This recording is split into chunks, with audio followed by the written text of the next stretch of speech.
కొంతమందికి పుట్టుకతో వచ్చేళ్ళు ఇవి నేర్చుకోరు. కొంతమంది కొన్ని చేస్తూ ఉంటారు, కొంతమంది చేయరు. వాళ్ళకి అదంటేనే వాళ్ళకు, అందుకే అది జరగకుండా చేయడానికి ఏం చేయాలో అవి చేస్తారు. ఇప్పుడు ఉదాహరణకు అందరూ యోగా చేస్తున్నారు అనుకోండి, రాష్ట్రం అంతా పాజిటివ్గా వచ్చారు. వీళ్ళు మాత్రం దాన్ని చెడగొట్టడానికి ఏం చేయాలో వైలెన్స్ క్రియేట్ చేయాలి, డైవర్ట్ చేయాలి public attention. That is their art are their intentions. అందుకే క్రిమినల్స్ ఎప్పుడు కూడా క్రిమినల్ బ్రెయిన్సే పనిచేస్తూనే ఉంటాయి. వాళ్ళకు నరికేస్తాం, చంపేస్తాం, రఫ్ ఆడతాం,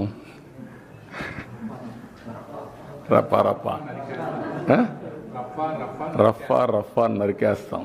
లేదంటే గంగ జాతరలో బలి ఇచ్చేస్తాం. ఒక గంగమ్మ జాతర కాదు, గంగమ్మ ఎవ్రీవేర్ ఉంటుంది, తిరుపతే కాదు. ఆ గంగమ్మ జాతరలో పొట్టేళ్ళు నరకడం అలవాటు. ఏ ఊరికి ఆ ఊరు ఇది ఇస్తారు, బలిస్తారు, పశువులు బలిస్తూ ఉంటారు. అది ఇప్పుడు మాట్లాడే పరిస్థితి. ఊర్లో గ్రామ దేవతలు కూడా ఇచ్చేవాళ్ళు ఒకప్పుడు. ఒక ఊర్లో గ్రామదేవత ఉంటే శక్తిని బట్టి ఒక పొట్టేల్ని బలిచ్చేవాళ్ళు. అప్పుడు అది పెద్ద ఫంక్షన్ చేసేవాళ్ళు ఊర్లలో. మేము చిన్నప్పుడంతా చూసాం. ఇంటికి ప్రతి ఒక్కడు పెంచేవాడు ఒకదాన్ని, ఒక పొట్టేలు పెంచేవాళ్ళు, కొనేవాళ్ళు. కొని దాన్ని బలిచ్చి అక్కడి నుంచి దాన్ని ఇచ్చేసేవాళ్ళు. అట్లా ఏరియస్ అంటే అంత ఆ స్టేజ్కి వెళ్ళిపోతున్నారు వీళ్ళు. ఏం చెప్తా, డెఫినెట్గా చట్టబద్ధకి వస్తుంది. ఎవ్వరికి కూడా హక్కు లేదు ఇష్టానుసారంగా టెర్రరిజం క్రియేట్ చేయడం, లేకుంటే ప్రొవోక్ చేయడం. ఒకప్పుడు రాజకీయాలంటే ఒక బ్యాడ్ ఎలిమెంట్ ఉంటే వాడితో అసోసియేట్ కావాలంటే భయపడిపోయేవాళ్ళం, పక్కన రానిచ్చేవాళ్ళం కాదు. ఇప్పుడు వాళ్ళతోనే రాజకీయం చేసే పరిస్థితికి వచ్చేసారు. That is dangerous trend. Sir, Jaganmohan Reddy ఒక కీలకమైన మాట మాట్లాడుతున్నాడు సార్. తన వెనకాల వస్తున్న జనాన్ని చూసి భయపడిపోతున్నారు, అందుకే నా ప్రోగ్రామ్ని కండక్ట్ చేయకుండా ఆపే ప్రయత్నం చేస్తున్నారు. ఇప్పుడు ఎందుకు, ఇప్పుడు ఇంక 4 ఏళ్ల తర్వాత కదా నువ్వు మాట్లాడేది, అప్పుడు చూద్దాం నీ కథ. ఎందుకు ఊరికి ఇప్పుడు ఎందుకు అవన్నీ అంటే అట్లా మాట్లాడి బతకాలని చూస్తున్నారు. తప్పది. ఎవరు ఇది నేను ఎందుకే మీకు ఒక మాట చెప్పాను, విచిత్రమైనటువంటి మనస్తత్వాలు ఉండే వ్యక్తులు మారుగా ఉంటారు. ఎవరన్నా మాట్లాడతారా? పోలీసులు తిడతారా? పబ్లిక్ని తిడతారా? మనం చెప్పి మీరు నరికేండ్రా పోయేసి అని చెప్తారా మీరు? ఏంటి ఇవన్నీ? ఎవరైనా ఎక్కడన్నా విన్నారా మీరు? ఎప్పుడన్నా చూసారా ఈ పోకడ? ఈ రాష్ట్రంలో దేశంలో ఏ రాజకీయ నాయకుడైనా, ఏ రాజకీయ పార్టీ అయినా ఇలాంటి ఒరవడు ఉందా? చంపేయండి, పొడి చేయండి, లేదంటే ప్లే కార్డ్స్ పెట్టుకొని వచ్చి డెమాన్స్ట్రేట్ చేసి ఆనందపడిపోవడం. ఎక్కడికి పోతున్నాం? దాన్ని చూసి ఏం నేర్పిస్తున్నాం మన సమాజంలో? చాలా ప్రమాదం ఇవన్నీ. ఎమ్మెల్యేలందరినీ ఇళ్ళకి వెళ్ళమంటున్నారు ఏడాది పాల్గొన్నారు. ఈ సందర్భంగా వచ్చినటువంటి నేతల్ని చంద్రబాబు గారు మేనిఫెస్టోని గుర్తు చేసుకున్నామని చెప్పేసి మొత్తం నేను ఆయన కూడా గుర్తు చేసుకొనే ప్రజలు చేశారు. అది మర్చిపోతే ఎట్లా? ఎందుకు ఇచ్చారు 11 సీట్లు? ఇట్లా ఏదో పనులు చేసే కదా. ఆ ఏదో పనులు చేస్తే ఏమవుతారు మీరు? రేపు అదే అవుతుంది. కానీ అది చేయడం తప్పు అంటాను నేను. సరే, బెట్టింగ్ వాళ్ళకు మీరు ఒక మాట అడుగుతున్నారు, ఎవరై వెళ్ళిపోవడానికి? పోలీస్ చెప్పిన తర్వాత నేను ఎప్పుడన్నా పోయామా? మమ్మల్ని ఊర్లకు పోతాం ఒక 2 కార్లు అంటే పంపించారా? నేను ఎక్కడన్నా అబ్జెక్ట్ చేశారా? ఎవరన్నా పొమ్మంటున్నారు కదా. 10 కార్లకు పర్మిషన్ ఇచ్చి 5, 6కు 100 మందికి పర్మిషన్ ఇస్తే ఏం కావాలంటే మీకు? ఏమనుకుంటున్నారు మీరు? ఇరుకు సందుల్లో పోవడం, అక్కడ మీటింగ్లు పెట్టడం, స్టాంపేడ్లు కావడం, అక్కడి నుంచి ఇవన్నీ చేయడం, వైలెన్స్ క్రియేట్ చేయడం. ఎవరు నేర్పించారు మీకు ఇవన్నీ? పోలీసుల మీద మళ్ళా బ్లేమ్ చేయడం, బురద వేయడం. ఎక్కడ దొరుకుతాయి ఇవన్నీ? కొంచెం ఒక పద్ధతి, ఒక ప్రొసీజర్, ఒక హుందాతనం ఉండాలి నాయకులకి.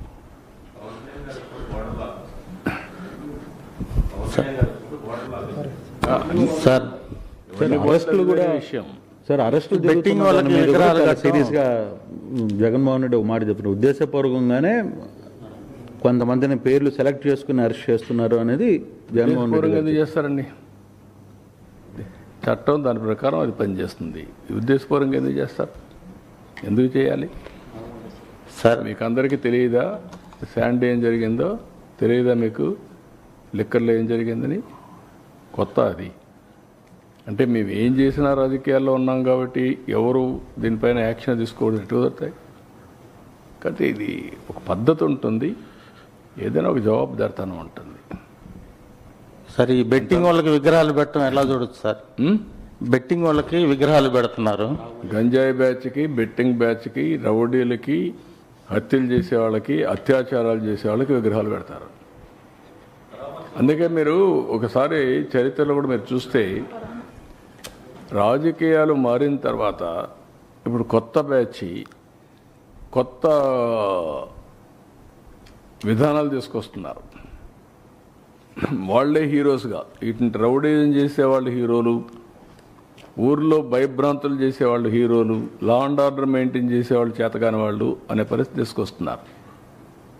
బెట్టింగ్ కట్టడం తప్పు కదండి.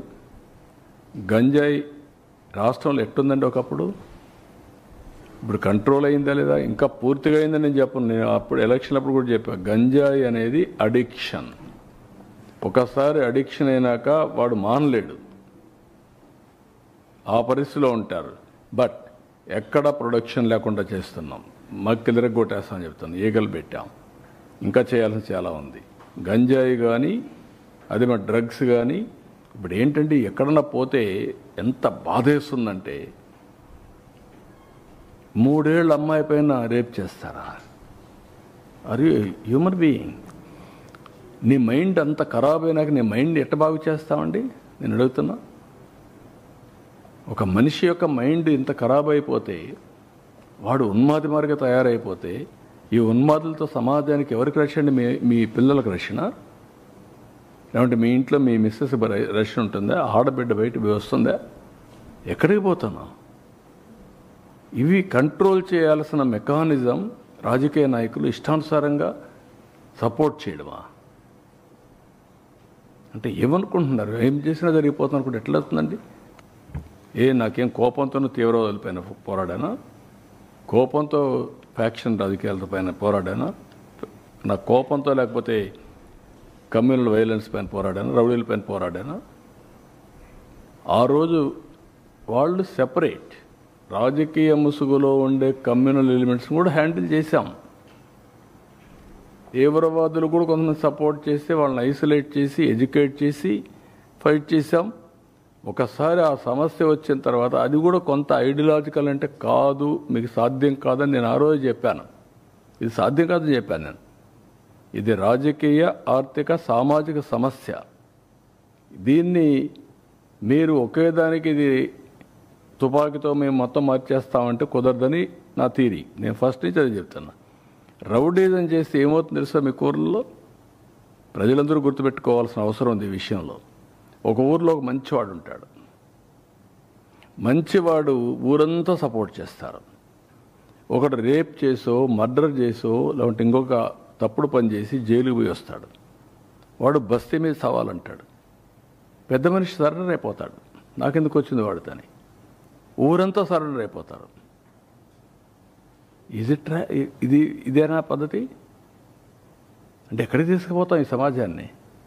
ఎవడికి న్యాయం జరుగుతుంది? ఒక రౌడీ శాసించే పరిస్థితిలో ఒక ఊర్లో వస్తే మీరందరూ ఆలోచిస్తారా? చాలాసార్లు చెప్తా ఉంటాను నేను. మీ అమ్మాయికి పెళ్లి చేయాలంటే ఎంతమంది చూస్తారా? ఎన్ని తరాలు చూస్తారా మీరు? ఒక నాయకుడిని చూడరా? I'm asking. మీ భవిష్యత్తుని తీర్చిదిద్దే నాయకుడు మాత్రం మీరు చూడరు. మీ ఇంట్లో ఒక అమ్మాయిని తెచ్చుకోవాలన్నా, ఒక అమ్మాయిని ఇవ్వాలన్నా 7 తరాలు చూస్తారు, 10 మంది దగ్గర చెప్పించుకుంటారు. అప్పుడు కూడా కొన్ని జడ్జిమెంట్లో తప్పులు ఉంటాయి. కానీ ఒక నాయకుడి విషయాల్లో మీరు ఆలోచించకపోతే ఏం చేస్తారు మీరు? ఎట్లా న్యాయం జరుగుతుంది రాష్ట్రానికి? ఎవరన్నా రాశారనుకో, దానికి ఒక కలర్.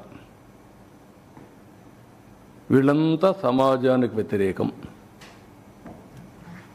నేను అడుగుతున్నా, పోయిన గవర్నమెంట్లో అరాచకాలు జరిగాయా లేదా? జరిగిన దానికి యాక్షన్ తీసుకోకుండా వదిలేస్తారా? అంటే నేను రాజకీయాల్లో ఉన్నాను కాబట్టి నా ఇష్ట ప్రకారం శాసిస్తాను, నేను చెప్పింది మీరు నమ్మాలంటే నేను ఏం చేసినా అదే చట్టం అంటే హౌ ఇట్ ఈస్ పాసిబుల్? తప్పు అంటున్నాను. అది మీరన్నా మారాలి, లేకపోతే మీరు మార్చాలి రాష్ట్రానికి. లేకుంటే రక్షణ ఏముందండి ఈ స్టేట్కి? ఏ స్టేట్లోనే ఇలాంటివి ఉన్నాయా? ఉండవు. వితండ బాధలు వద్దు. మీరు మారండి, మారితే సమాజం మిమ్మల్ని యాక్సెప్ట్ చేస్తే అప్పుడు చూద్దాం. కానీ మీరు అలాంటి తప్పుడు పనులు చేసి నేను సమాజాన్ని అతలాకుతలం చేస్తాను ఇష్ట ప్రకారం మాట్లాడతా అంటే కరెక్ట్ కాదు. సార్, ప్రతి ఇంటికి టీడీపీ మేనిఫెస్టో అనేటువంటి ఒక కార్యక్రమానికి శ్రీకారం చుట్టాము. టీడీపీ గ్రామ నాయకులందరికీ కూడా ఎక్కడికక్కడ నిలదీయండి, మీ అందరికీ కూడా వైసీపీ అండదండలు నేను అందిస్తుంది. ఏమంటానంటే, నిలదీస్తే ఎవరు నిలదీయాలి? ప్రజలు అడిగితే సమాధానం చెప్పడం సిద్ధంగా ఉన్నాం. వైఎస్ఆర్ కాంగ్రెస్ అడిగితే మనం తాట తీస్తా. Be clear, no question. నీకేం సంబంధం ఇక్కడ? రాజకీయం చేస్తే వదిలిపెట్టను. అదే ప్రజలు అడిగితే నేను సమాధానం చెప్తా, కన్విన్స్ చేస్తా, అన్యాయం జరిగితే కరెక్ట్ చేస్తా. అది ప్రజలకు, వీళ్ళకి కాదు. సరే, ఈ రౌడీ బ్యాచ్లు, గంజాయి బ్యాచ్లకి, బెట్టింగ్ బ్యాచ్లకి పరామర్శలు చేస్తూ లా అండ్ ఆర్డర్ వైలేషన్ అవుతుంది సార్. పూర్తిగా ప్రాణాలు పోతున్న పరిస్థితి ఉంది. ప్రాణాలు పోవడమే కాదు, ఇంకా భయంకరమైన పరిస్థితులు వస్తాయి. ఇలాంటి వాళ్ళు కానీ రోడ్డు మీదకి వస్తే ఇంకా భయంకరమైన పరిస్థితులు, ప్రమాదకరమైన పరిస్థితులు వస్తాయి. ప్రజలందరూ ఆలోచించుకోవాలి. నిన్న ఏంటండి, నిన్న 1 year ముందు చనిపోయాడు. 1 year ముందు చనిపోయిన వాడిని పరామర్శించాలని ఎవరి ప్రభుత్వం? నువ్వే కేటగిరీ గవర్నమెంట్. అప్పుడు రిజల్ట్స్ వచ్చాయి. నేను ప్రమాణ స్వీకారం చేసి 12వ తారీఖున, నా గవర్నమెంట్ ఫామ్ చేసి 12వ తారీఖు తర్వాత. ఎప్పుడు చనిపోయాడు? నువ్వు ఉన్నప్పుడే. అంటే కనీసం అలాంటిది 1 year తర్వాత పోయి నువ్వు దాన్ని ఒక ఇష్యూ చేయాలంటే నీ వెహికల్స్ కొట్టి ఒకడు చనిపోతే పరామర్శించరా మీరు? ఒకరు ఫస్ట్, ఇంకొకరు నెక్స్ట్. కనీసం పరామర్శించరా? చూడరా వాళ్ళని? మనిషి ప్రాణానికి విలువ లేదా? బెట్టింగ్ ప్రాణానికి ఉన్నటువంటి విలువ మీరు చంపిన వాళ్ళకి లేదా? వాళ్ళ ప్రాణం కదా? వాళ్ళ మనుషులు కాదా? ఏ విధంగా అర్థం చేసుకోవాలి? నేను ఎప్పుడూ హుందాగా ఉంటాను. హుందాగా ఉంటామని రౌడీలు కూడా ప్రోత్సహించారనుకో, నేను అసమర్థుడు అవుతా.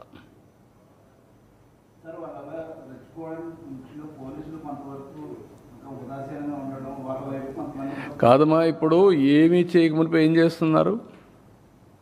I'm asking. ఏమీ చేయకపోయినా నువ్వు దబాయిస్తున్నావు.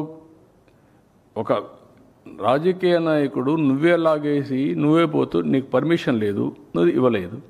ఇవ్వకపోతే మార్గం ఏంటి? నీకు ఇచ్చింది 10 vehicles ఎన్నో ఇచ్చారు, 4 5 ఇచ్చారు కాన్వాయ్. 3 vehicles 100 మంది వరకు మీరు అడిగి పోవచ్చు అన్నారు. వెళ్ళొచ్చు కదా? అంత మునిపే కొన్ని సంఘటనలు జరిగాయి కదా. కాబట్టి ఇది నేనేమంటానంటే, ఒక పద్ధతి లేకుండా చట్టాన్ని ఉల్లంఘించే వాళ్ళని ఏమనాలి? ఇప్పుడు నేను పోయినప్పుడు విశాఖపట్నం నిలిపేశారు. నేను నిలిచాను. నేను పోలేదే, నేను దౌర్జన్యం చేయలేదే. తిరుపతి నిలిపేశారు ఎయిర్పోర్ట్లో, నేను పోలేదే. తిరుపతి దేనికి పోతా అన్నాను? చిత్తూరులో నామినేషన్ వేయడానికి మీరు అబ్జెక్ట్ చేస్తే నేను పోతానంటే పోనలేదు. నిన్ను ఎక్కడ ఆపేవా? సంవత్సరం నుంచి ఆపలా కదా. కానీ నువ్వు ఎక్కడ పోతే గొడవ చేస్తే ఎట్లా?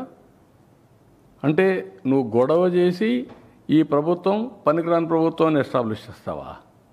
అంటే నువ్వు ఒక మార్గాన్ని చూపిస్తున్నావు అందరికి రౌడీజం చేయమని. మళ్ళా మాట్లాడితే పాలిటిక్స్.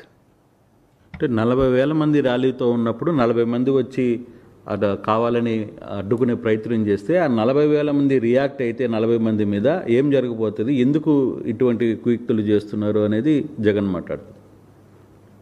పొదిలి సంఘటన నేను అడుగుతున్నా, 40,000 మందిని మార్కెట్ యార్డ్కి తీసుకుపోతావు?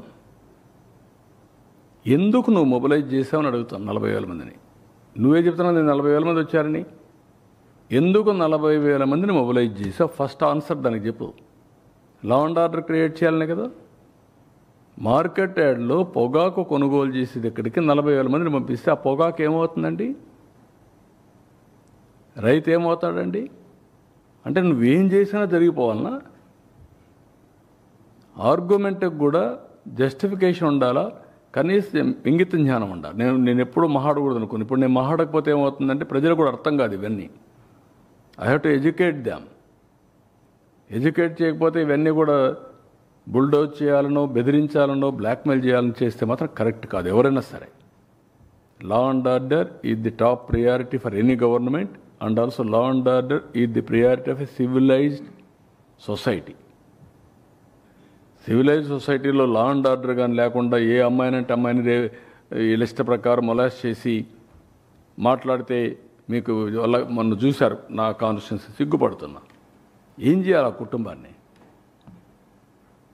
ఎట్లా ట్రీట్ చేయాలి చెప్పండి? డబ్బులు ఇవ్వలేదు, డబ్బులు ఇవ్వకపోతే చెట్టుగా వేసి కట్టేసి కొడతారండి మీరు? ఇలాంటి వాళ్ళు చూసి వాళ్ళు స్పిరిట్ తీసుకున్నారు, స్ఫూర్తి. Kuppam constituency never there was a problem. నిన్న మళ్ళా ఇంకొక కేసు, ఒక ముస్లిం ఇద్దరు కొట్టుకున్నారు, ఇద్దరు YSR Congress. They are becoming a పెద్ద సమస్య అవుతున్నారు సొసైటీకి. రాజకీయ సమస్య, సొసైటీకి ఒక సమస్య. వాళ్ళకేంటి హిస్టరిక్గా తయారైపోయారు. ఏం చేసినా జరిగిపోతున్న పరిస్థితికి వచ్చారు. ఈ మధ్యకాలంలో అమ్మాయిలపైన దాడులు చేయడం అన్నింటిలో వీళ్ళు ఉన్నారు. ఏమనాలి వీళ్ళని? మాట్లాడితే రాజకీయం. సార్, నిన్న పరామర్శకి వెళ్తే ఇద్దరు చనిపోయారు. మళ్ళా పరామర్శ అంటూ లేదా మీటింగ్ అంటూ మళ్ళా పర్మిషన్ అడిగితే ఏం చేస్తారు సార్? మీరు రెండున్నాయి. Government is very clear, we want to regulate. ప్రజా చైతన్యం తప్ప వేరే మార్గం లేదు. ప్రజలు ఇలాంటి వాళ్ళ పట్ల అప్రమత్తంగా ఉండకపోతే నష్టం సమాజానికే.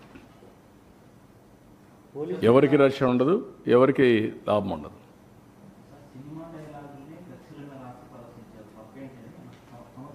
That is what I'm saying. చంపేస్తే కూడా సినిమాలో చూపిస్తారు కదా, సినిమాలో మనుషులు చంపుతారు కదా, చంపితే తప్పేటి? మీరు చెప్పండి నాకు, నేను అడిగా క్వశ్చన్. అంటే ఇంక ఏంటి, నేను రేపు చేసినా చంపలేదు, తప్పలేదు, మా బాబాయిని లేపేసినా తప్పులేదు, నువ్వు అడగడానికి అంటే ఎక్కడికి పోతున్నాం మనం? నేను ఏమైనా చేస్తా, మీరు అడగకూడదంటే దాన్ని ఏమనాలండి?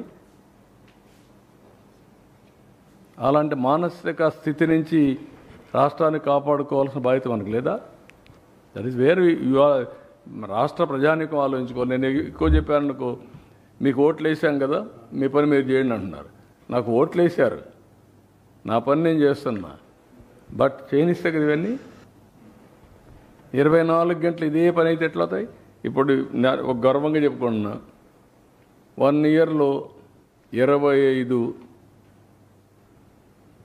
ఎస్ఐపిబి మీటింగ్లు పెట్టి 25 క్యాబినెట్ మీటింగ్లు చేసిపోయి అజెండా చేసిపోయి 5 లక్షల కోట్లు 10 సంవత్సరాల్లో ఎంత పెట్టుబడులు క్లియర్ చేశామో ఈ 1 సంవత్సరంలో 5 లక్షల కోట్లు క్లియర్ చేశాం. రావడానికి ప్రజలు సిద్ధంగా ఉన్నారు. మీరు రాణిస్తారా అంటున్నా? ఇలాంటి జరుగుతూ ఉంటాయి. కానీ ఇంకా ఎందుకు పాత భయాన్ని ప్రతిసారి అదే ఎందుకు ఎస్టాబ్లిష్ అవుతుంది? ఎవరు వచ్చేవాళ్ళు కూడా నెక్స్ట్ 5 సంవత్సరాల తర్వాత. మీ ఊర్లో నేను అడుగుతున్నా, ఒక ఊరు ఉంటుంది, దొంగలు ఉంటారు, ఎక్కడెక్కడో దొంగతనం చేసి వస్తారు. ఆ ఊరు అన్ని ఊర్లో మాట్లాడుకుంటారు. ఆ ఊర్లో అమ్మాయిలు ఇస్తారా? ఆ ఊర్లో పెళ్ళిళ్ళు చేసుకుంటారా? Why? That is the stigma. మనం గుర్తుపెట్టుకోవాలి. రాజకీయాలు రాజకీయంగా చేయాలి, ప్రజాహితం కోసం చేయాలి. అట్లా కాకుండా ఇవన్నీ చేస్తే ఇదే ఉంటుంది. సార్, రాష్ట్రంలో ఇటువంటి పరిస్థితి ఉంటే పెట్టుబడిదారులు కానీ పరిశ్రమలు కానీ రావడానికి కాస్త వెనుగడిగేసే అవకాశం ఉండదు సార్? ఏమ్రా, రాష్ట్రంలో ఇటువంటి పరిస్థితులు ఉంటే నిత్యం అంటే వారానికి ఒకసారి 10 రోజులకు ఒకసారి ఇటువంటి సిచ్యువేషన్స్ అనేవి ఉన్నాయి. సో ఈ టైంలో పెట్టుబడిదారులు కానీ పరిశ్రమలు ఇండస్ట్రీస్ కానీ రావాలంటే ఆలోచించేటటువంటి అవకాశం ఉంటుంది కదా? అదే కదా నేను చెప్పేది. అది రాకూడదని కదా చేసేది. ఇప్పుడు అంటే ఈ సంఘటనలన్నీ డెవలప్మెంట్ జరగకూడదు, ఆదాయం రాకూడదు, రాష్ట్రంలో ఏ పని జరగకూడదు, ఏ ప్రాజెక్ట్ కట్టకూడదు, కడితే పేరు వస్తుంది. కాబట్టి మీరు లాస్ట్ టైం చూశారు, నేను ఎన్నోసార్లు చెప్పాను మీకు. హైదరాబాద్ నగరం నేను చేశాను, తర్వాత వచ్చిన రాజశేఖర రెడ్డి వచ్చాడు. ఆ తర్వాత కొన్ని ప్రాజెక్టులు నిలిపేశాడు, కానీ హైటెక్ సిటీ కూల్చేసి ఎయిర్పోర్టు ఏది రానియకుండా చేసి ఉంటారు అనుకోండి, ఏమేంటి అది? ఆగిపోయింది అసలు అక్కడికి. మళ్ళీ తర్వాత వచ్చే వాళ్ళకు ఇలాంటి ఊపు వచ్చి ఉండేదా? ఆ రోజు ఎందుకు భయపడ్డాడు? ప్రజలను చూసి భయపడ్డాడు. ఒకవేళ కానీ దానికి అడ్డుపడితే ప్రజలు వ్యతిరేకం అవుతారని భయపడ్డాడు. ఇప్పుడు ఏం జరిగింది ఇక్కడ? అమరావతి దగ్గర నుంచి, పోలవరం దగ్గర నుంచి నేను వచ్చాను. అతను చేసిన పనులు కూడా నేను క్యాన్సిల్ చేశాను. దాన్ని కరెక్ట్ చేసి మాడిఫై చేసి ప్రజాహితం కోసం ముందు తీసుకుపోతాను. వై అప్పులు మీరు కూడా కామెంట్ చేశారు సార్. 5 ఏళ్లలో 3,30,000 కోట్లు చేస్తూ ఒక్క ఏడాదిలోనే 1,60,000 కోట్ల పైసలు అప్పులు. అదే నేను అనేది. అది ఇష్ట ప్రకారం ఏదైనా మాట్లాడచ్చు, అప్పులు చేయడం కాదు. ఏది కూడా కాషియస్గా ఉన్నాం. ఈరోజు గవర్నమెంట్ ఆఫ్ ఇండియా ఇక్కడ ఒక 15,000 కోట్లు, అమరావతికి ఒక 11,500 12,500 కోట్లు, ఇది పోలవరానికి, అక్కడ స్టీల్ ప్లాంట్కి 11,500 కోట్లు. ఈ డబ్బులు ఇచ్చారు కాబట్టి ఆక్సిజన్ మార్గా పనిచేసి కొన్ని పనులు అవుతున్నాయి. ఇవి చేసిన తర్వాత ఆదాయం రావాలంటే 1 or 2 years పడుతుంది. ఈ సంవత్సరం చేసిన పనుల వల్ల ఆ సంవత్సరం ఆదాయం రాదు.